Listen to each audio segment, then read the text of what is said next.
Technology continues to dramatically change the world, so dramatically indeed that even politicians, current politicians, are realizing that digital technology can change, dramatically revolutionize government. The latest politician, or perhaps the first politician to realize this, is Gavin Newsom, Lieutenant Governor of California, yes. The number 2 guy, is that fair in California? Depends. And the author of a new book called Citizenville. Gavin, welcome to TechCrunch TV. Great to be here. Sort of rifting off Farmville, not surprising and familiar to folks. But I appreciate the recognition that, it's fun to be in government and write a book like this as opposed to being an ex-politician and criticizing what could have been. So I feel a real sense of responsibility on the issue of governance and technology, not just to identify gaps or problems, but to begin to focus on solutions.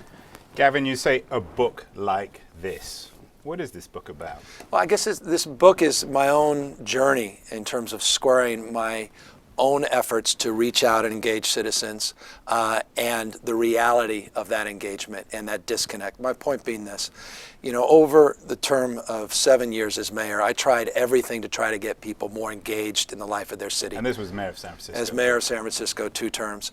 I did online town halls. I tried to digitize them through America Speaks so people can do voting on their top priorities. We did traditional town halls. But all this was remarkably disconnected to the vast majority of people whose voices weren't heard.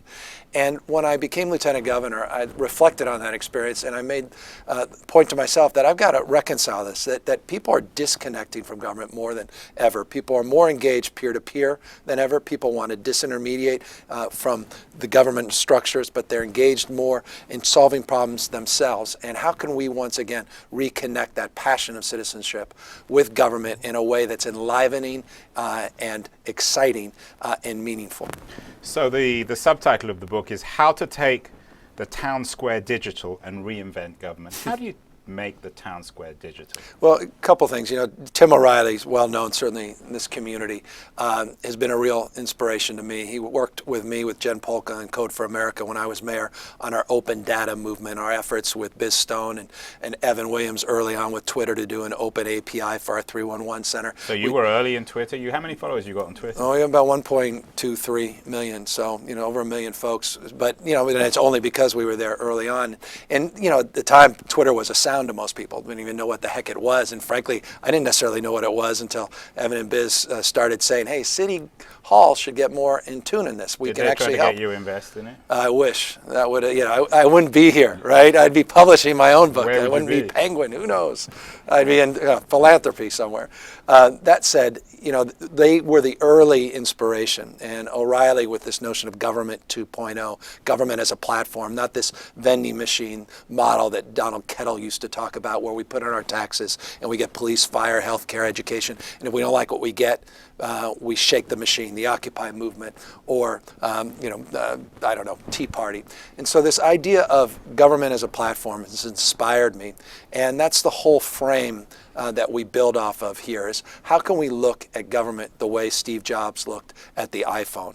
How do we look at a framework of abundance as opposed to scarcity? How do we engage in a two-way conversation, not a broadcast model that exists today between government and citizens? How do we not just get elected using the tools of technology, but actually keep those voices amplified after we're elected so that we have decision division where we're really devolving information and opportunity to people in a way that we can involve them more aggressively in the life of their cities, state, and nation.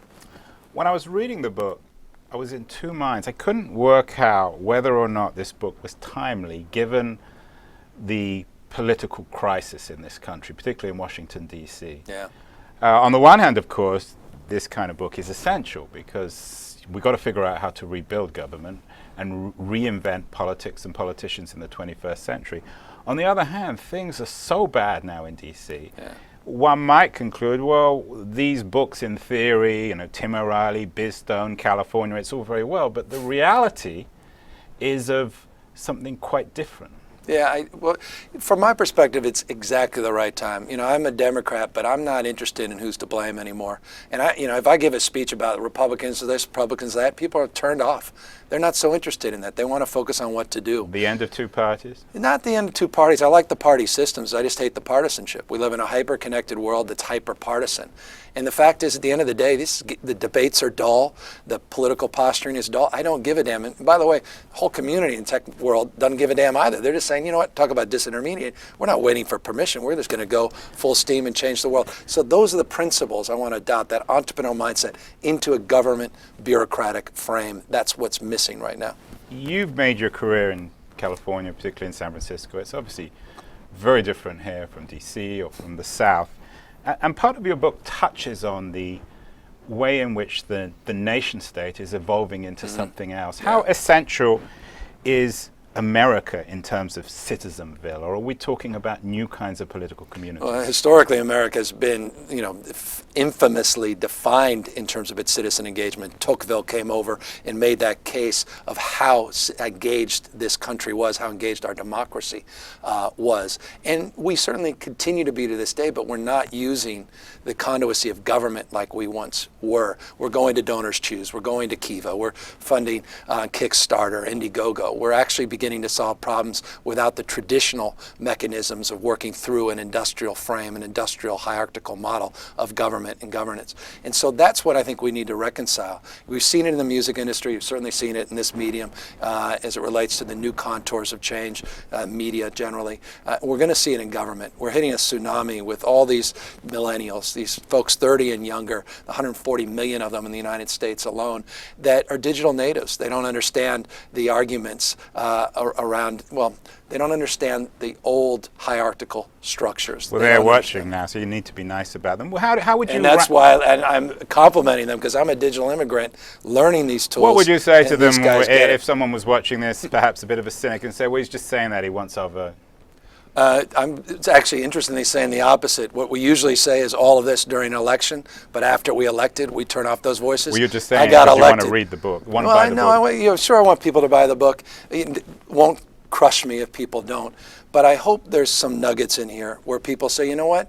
We believe in government, we believe in governance, but we believe in the notion of being co-producers in terms of the life we're living. We don't want a one-way conversation, but we do want to participate again. We're not giving up on government, whether you're a Democrat or Republican. And by the way, I go to great lengths to be very bipartisan in here.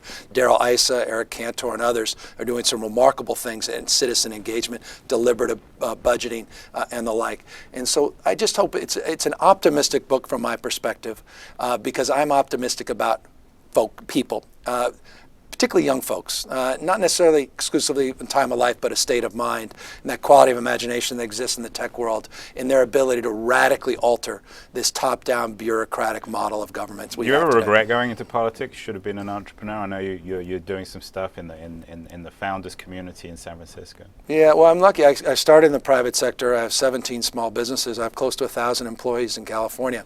So I always took that business-like approach to my work as a mayor. I was on a county board of supervisors, now lieutenant governor. It's interesting, I decided as lieutenant governor, instead of being in the state building, 8 floors up, hanging out with lobbyists and some of my friends in labor unions, I decided to go to the Founders Den here in San Francisco in the South of Market area to actually connect to the world around me. And it was there that I got inspired to do this book, literally at a desk no bigger than this, where I started saying, you know what? This is a pretty big desk. This is a bigger desk.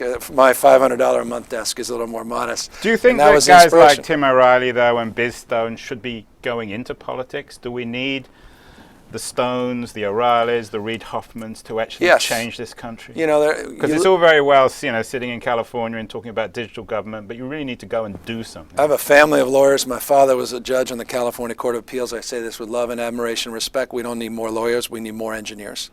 Engineers focused on what to do. Lawyers have a different Socratic desire. Engineers, you mean in politics? In politics. I'd love to see those guys in politics, or I'd love to see them trying to raise the bar of expectation for folks like me to begin to think radically differently, stop playing in the margins, stop positioning for political advantage, and begin to solve big problems without being as prescriptive on how we solve those problems, real flexibility, and provide the ability for those voices, hundreds of millions of people out there that want to make a difference that don't know necessarily how and through the political route. Well, Gavin, speaking of lawyers, the nation's first lawyer is, of course, the president, and his digital record is controversial. He has very large groundswell of support within the digital community. Yeah. It's very important, but there's been some disappointment. What would you make of Obama's record on the digital front to date? And do you hope he reads this book? Does he need to implement it? I'm very complimentary of a lot of the people that he's hired and inspired, but this is a bottom-up book, not a top-down book. I'm not waiting for Washington, D.C. to solve all our problems. I'm a big believer, as you say, of this notion of city-states as opposed to nation-states, regions competing with regions. Cities are laboratories of innovation, states laboratories of democracy, and Washington, D.C. is now stuck in an old industrial age mindset. That said, Obama came in and did something remarkable the first day he was in office with his open data executive order, inspired me and others across this country to begin to look at the issue of transparency and openness in a different way. He hired people like Todd Park, who are remarkable leaders in government in unique and specific innovative roles and in positions. He's inspired a lot of wonderful work. That said, I think the follow-through needs to happen at the city level. And that's where Code for America and Jen Polka, O'Reilly and others understand real innovation is occurring, not only across this country, but around the rest of the world. Well, Gavin, finally, I'm going to put you on the line here. One thing that could happen, that could begin to transform the town square, to make it, to reinvent this Tocquevillian notion of community in the digital 21st century. One thing.